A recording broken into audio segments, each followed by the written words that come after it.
Canceling a subscription and getting your money back can vary by provider, but here's a general approach you can follow.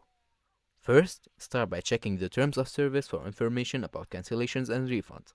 This will help you understand your rights and the process. If the provider allows refunds, continue by canceling the subscription. Visit the website or app you're subscribed. Then, navigate to your account settings, then cancel the subscription, often found under subscriptions or billing. After that, follow the prompts to cancel your subscription and ensure you receive a confirmation email or notification.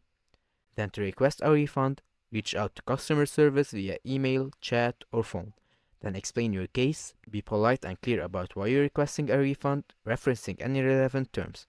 Save a correspondence and confirmation of your cancellation. Then, check your bank or payment account for the refund. If you don't receive your refund, consider disputing the charge with your bank or filing a complaint with customer protection agencies. Act quickly, as many services have time limits for refunds, and keep detailed records throughout the process for your protection.